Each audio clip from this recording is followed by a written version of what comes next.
On the count of three, everyone just take a deep breath.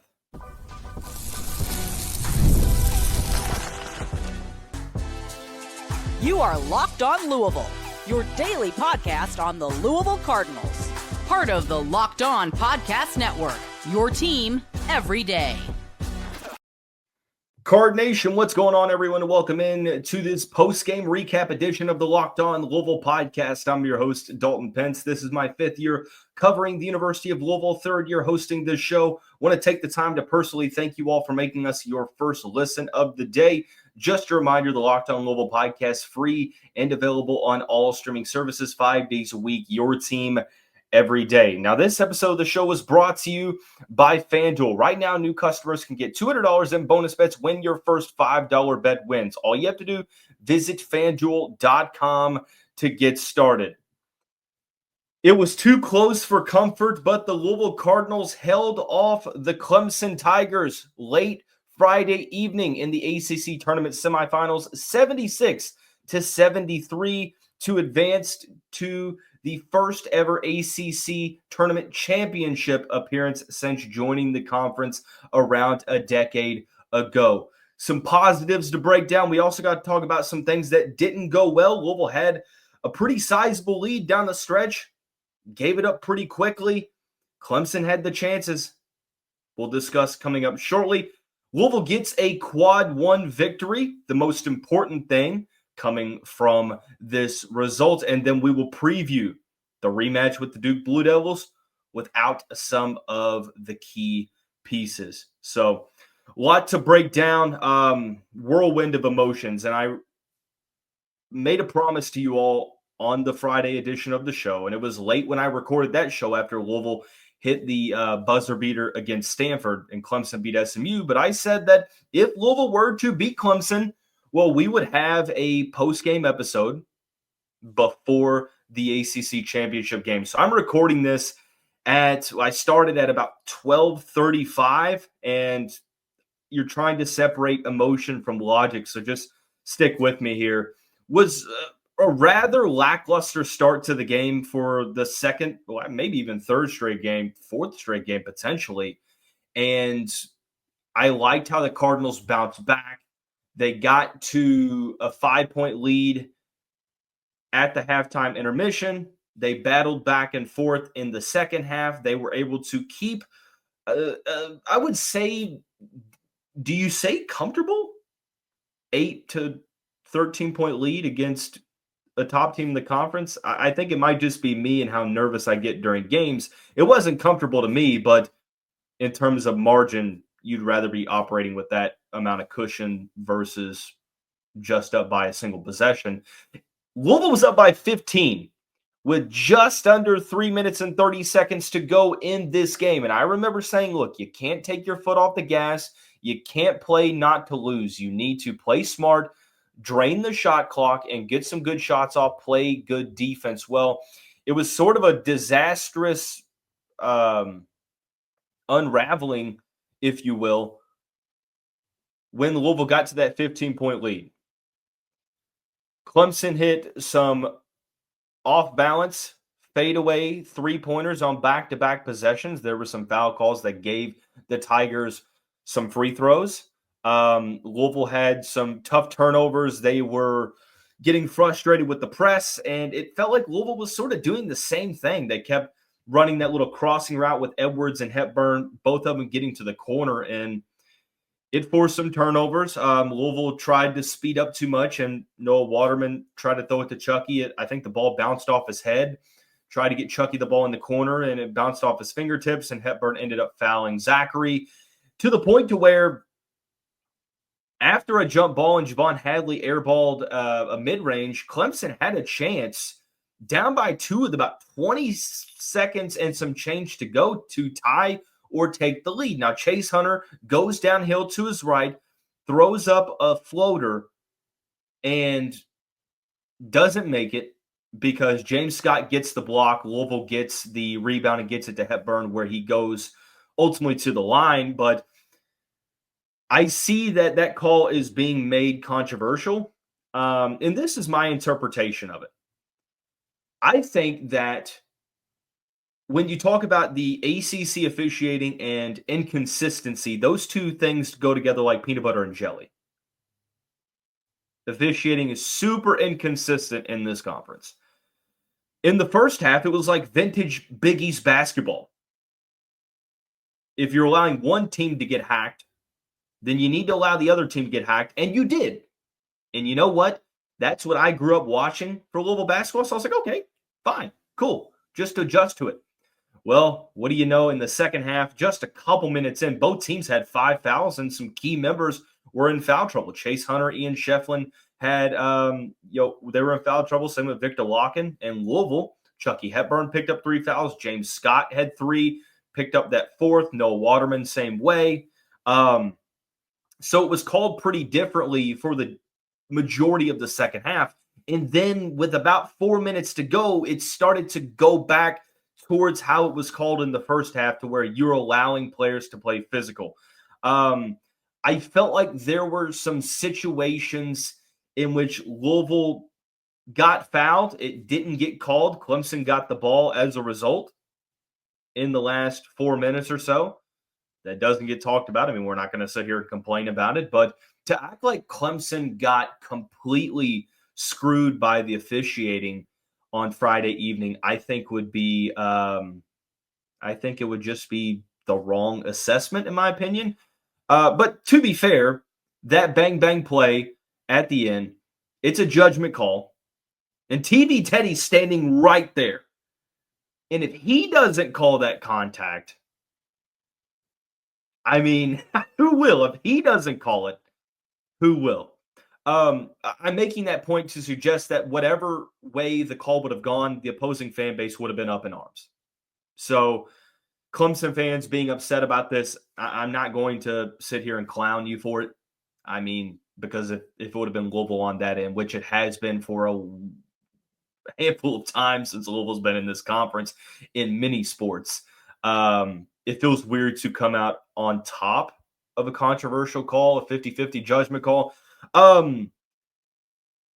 Here's the way I interpreted, though. However, I thought that the way that Hunter went in for the shot, and he throws his body into the contact, throws that off arm into the contact, but what got it was, I think he oversold the call. He throws his head back, and honestly, that might have been the reason that the call wasn't made. And James Scott ended up getting the block. And then there was the play at the end where Chucky goes 1 for 2 from the line. Hunter has a half-court heave to tie the game.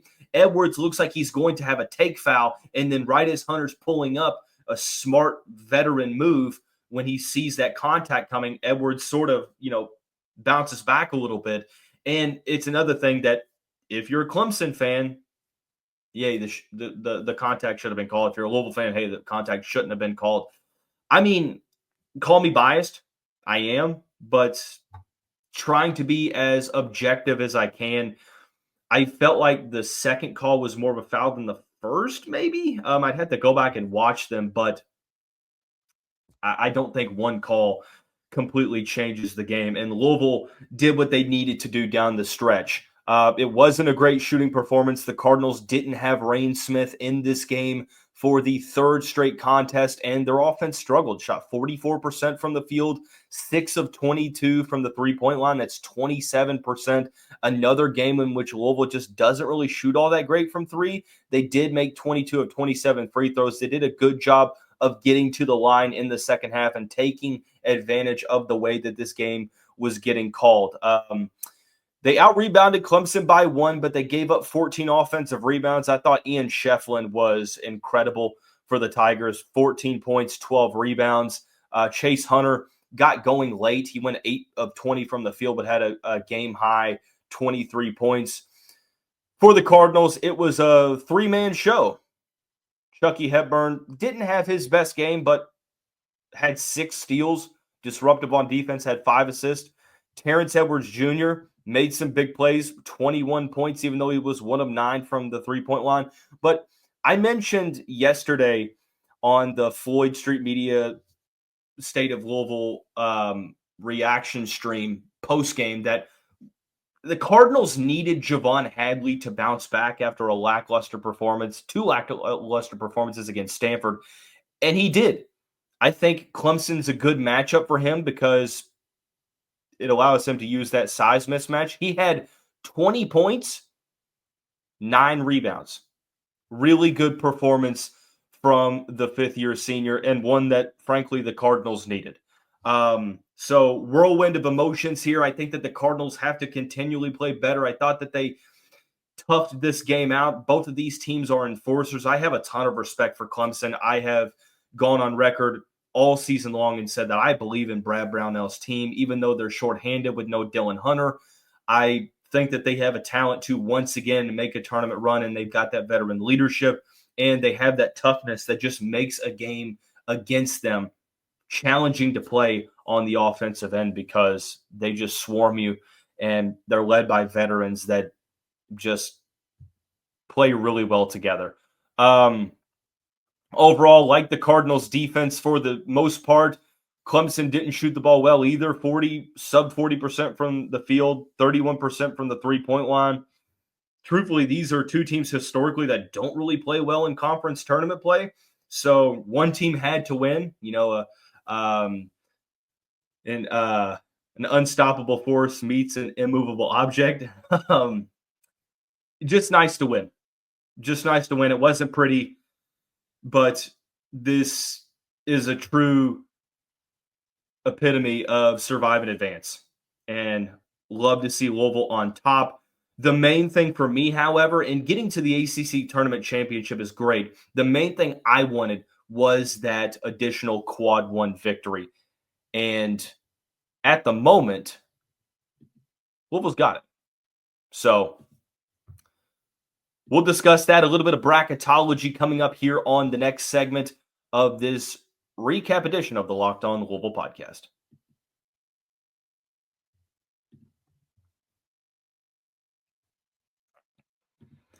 We're all about the stats because numbers don't lie. And when it comes to the all-new Nissan Armada Pro 4X, the numbers are on an MVP level. With the ability to tow up to 8,500 pounds, it can quite literally carry the whole team, plus the gear, wherever you need to go. It's powered by a twin-turbo V6 engine, delivering the strength and performance to handle highways, back roads, and everything in between. With room for up to 8 people, the Armada Pro 4X is built for large crews, large adventures, and even larger memories.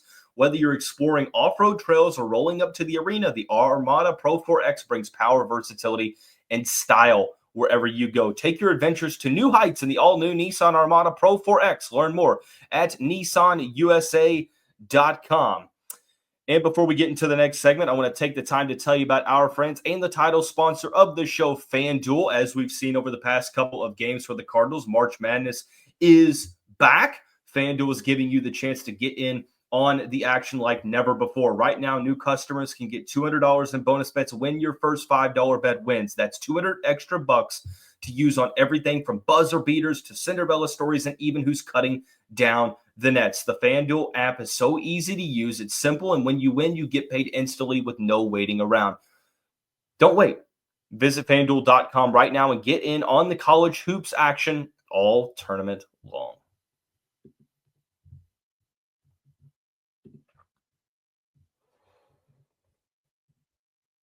I keep having to remind myself, okay, Dalton, deep breaths. And this is the first year in a couple where the Cardinals are playing meaningful games in the month of March. So it's like, it's new, but it's not at the same time. So I'm just like, ooh, okay, let's relax here, But kind of recapping this ACC tournament semifinal win over Clemson for the Louisville Cardinals. The Cardinals now are 27-6. They've won 11 straight games. They are in the ACC Tournament Championship for the first time since joining the conference. But a topic of discussion that we've had the past week, it was a mailbag question, something we talked about last night. Personally, I wanted to play Clemson and Duke in the ACC tournament for a chance to not only justify that you belong, in the top 15 teams of college basketball, but also to record another or multiple quad one victories. Those Stanford victories, Thursday night was a quad two victory. This one, however, is quad one over the Clemson Tigers. They are in the top 25 in the net, and it will remain a quad one win because Clemson would have to drop out of the top 50 for a neutral site game to be quad two. So another quad one victory that brings Louisville to a 5-5 quad one record. You're building up that resume, which is nice. Something that this week is all about. Yes, you're playing for pride. You're playing for conference hardware. You're playing for bragging rights and justifying that you're as good as you say you are. But more importantly here, the larger picture is building up that resume and strengthening the net ranking. And as of what? I'm trying to see where the Cardinals were. I know they're right around the top 25. They haven't really updated it to my knowledge, but you're sitting right in the top 25. So that victory over Clemson, and the net ranking's not the only thing that's taken into consideration, but it's going to help the net ranking. It's also something that you just put on display in front of the tournament committee. Now, it wasn't pretty. You had to hold off Clemson at the end, and you won. Very, very close game. But you won. It wasn't pretty, but you won. You will take on Duke on Saturday evening for the ACC Championship. And you have 2 wins over Clemson. So when the bracketology reports are out and you see Clemson over Louisville, you question, okay, the tournament committee is going to look at this and say, well, Louisville beat Clemson once at home. They also beat them in the conference tournament. I know Clemson didn't have Dylan Hunter, but Louisville had a larger loss that they were dealing with No Rain Smith, one of the best three-point shooters in the country. So, and that's not to mention the game against Duke. Truthfully, right now, I think you're playing with house money. You've achieved most of what you need to achieve. Like, what I wanted to get out of this was at least getting a victory over Clemson because it gives you another quad one. I know I've been using ESPN and CBS for our reference points of bracketology. I'm going to kind of switch that up, or at least point out that those models aren't the most accurate. In fact, they're probably not even close to being the most accurate, but Bracket Matrix sort of averages them all together. And that's what I've been looking at. And currently, through yesterday's games on March 14th, I don't think it's factored Louisville's game against Clemson in yet, but the Cardinals were the final 6th seed in the total average. Now, they were lower for Lunardi and Jerry Palm, so that might be what's holding them back, but there's other brackets that have been more accurate over the past couple of years, had Louisville as one of the top 6 seeds, even a lower 5 seed. But I will tell you that Lunardi currently now has the Cardinals on the 6 seed line, playing in Providence, 6-11 against Vanderbilt. The 3 would be Maryland, and UNC Wilmington would be the 14 seed there. I don't think CBS has updated it, if I'm not mistaken. I'll go to that real quick, but I don't think that they have updated it yet. So with the Stanford win, we mentioned that personally for me, this might not be accurate, but it's my personal opinion. I think with the Stanford win, they sort of locked themselves into a top 7 seed. You win against Clemson, I think that you have a chance to rise up an entire seed. And this is the CBS bracketology from early on Friday morning, okay? Louisville was a 7 seed in the South Regional, playing Baylor in the first round. The winner plays the winner of Michigan State and Norfolk State. Again, some of the more accurate but less known and less reputable bracketologists out there have Louisville higher than the mainstream media. So something to look at, but Louisville has another chance to get another quad one victory on Saturday. They'll play Duke, but Duke is dealing with some major injury issues as well. We'll preview the rematch when we come back on this, I guess we'll call it Saturday edition of the Locked On Louisville podcast.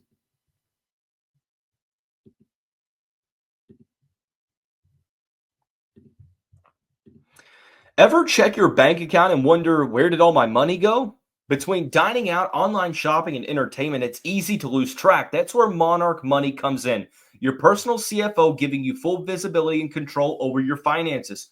Monarch Money isn't just a budgeting app. It's a completely financial command center. You can track all your accounts, investments, and spending all in one place. So you stop just managing your money and start building wealth. Instead of juggling multiple apps, you can use Monarch to check your finances, track spending, and my favorite, plan long-term goals. Take control of your finances with Monarch Money. Use the code LOCKEDONCollege at monarchmoney.com for 50% off your first year. That's monarchmoney.com with the code LOCKEDONCollege for half off your first year.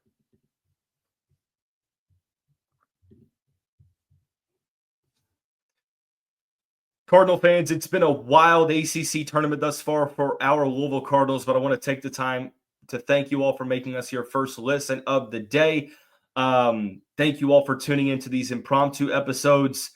I will make the statement again. If Louisville loses to Duke on Saturday evening, we will recap at the end of the bracketology, or I'm sorry, at the end of the bracket reveal, and we'll react to that. But if Louisville beats Duke, we'll have another episode before the bracket gets revealed and talk about the significance of the victory. So just a heads up on that.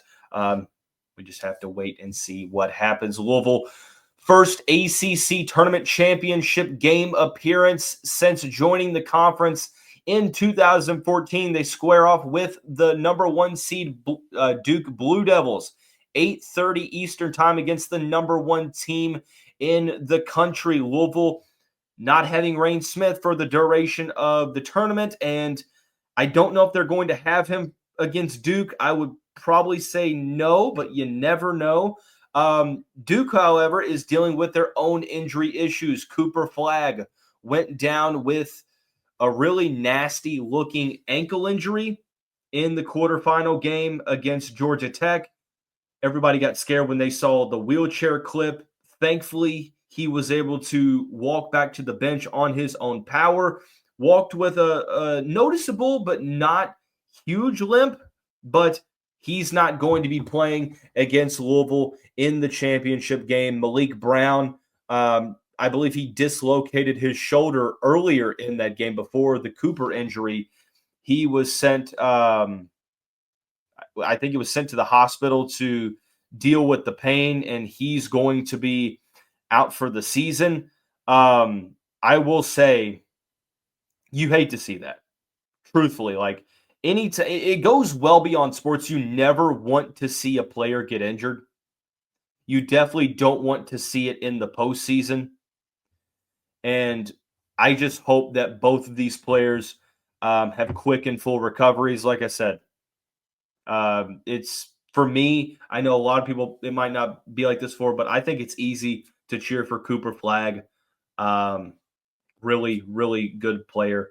But we wish him and Maliq Brown the speediest and fullest of recoveries. Now, Duke, don't get it twisted. Even without those two, they handled North Carolina for the most part. Like Louisville, they gave up a huge lead, even a larger lead than the Cardinals did. But North Carolina had a chance at the end, and a lane violation call ended up preventing them from tying the game, and Duke ended up winning. But for the Louisville fans listening, don't take the injury issues for the Blue Devils and think that it's going to be a walk in the park, because I can assure you it's going to be the exact opposite of that. You got to see that when he gets the opportunity to run the show, he's great. I'm, of course, speaking of Con Knipple, freshman guard, 17 points. He was 3 of 5 from the three-point line. Really good score, just pure three-level score. Tyrese Proctor had a good game. You had 5 players in double digits. Sion James had a really good game. Common Maliq, 13 points, 9 rebounds, 2 blocks. He's going to be a challenge for the Cardinals in the front court with guys like James Scott. And they're going to run sort of a similar rotation in terms of numbers that Louisville will, but it's a matter of being the enforcer. I said that whoever was going to impose themselves as the enforcer in the Clemson game was going to win, and Louisville imposed their will in the second half and held the Tigers off. Duke is the same way. They're one of the best defensive teams in the country. They're efficient offensively, and they've got a ton of talent. They've got size. Isaiah Evans was 0 for 3 for 2 points, and the 6'6" freshman has the ability any given night to score 15 plus. He's going to be a player that Louisville has to keep in check, because if he's going off, it's going to be a challenging game. I think that the battle is going to be the Louisville backcourt of Chucky Hepburn, Terrence Edwards, and Javon Hadley against the Duke backcourt of Sion James, Tyrese Proctor, and Con Knipple. Can James Scott hold his own? And it's not just James Scott. It's going to be Frank Anselmibe, Noah Waterman, Abubakar Traore, Kenai Roots, by committee, trying to limit what Common Maliq is going to be able to do in terms of offensive rebounding. The Duke Blue Devils had 10 offensive rebounds against North Carolina. And, of course, they held off one of the hottest teams in the conference. Carolina was playing really good ball. I look at this, the keys of the game, the Cardinals have to shoot better. The past couple of games, they have not shot the ball well. They have to be able to manufacture some offense that's not Terrence Edwards and Chucky Hepburn. Thankfully, Javon Hadley stepped up on Friday evening. Noah Waterman scored in double digits for a second straight game. Just have to, again, have a balanced scoring attack, limit the offensive rebounds, limit the completely questionable, unforced turnovers. And if you play a clean game, I mean, you're going to have a chance to win. This is a true test. Look, they're not at their best with no Cooper Flagg, but I think you would be selling this team short if you suggested that they're not elite without him. They are still elite without him. I think that the ball flows more because, Flagg is such a pivotal point of their offense. They run the offense through him on the high post, at the top of the key, getting him the ball down in the paint.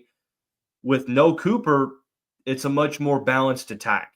So instead of, limiting what one guy can do against you, it's now, well, you have 5 to 6 guys that can score in double figures, so you can't really help off of a certain matchup too much. So it's going to be a good test for the Cardinals. Again, I think you're playing with house money, but you play to win the game. This will be a great win on paper. I understand. Excuse me. With no Cooper Flagg, but another quad one victory against the number 1 team in the country would look really good on that resume.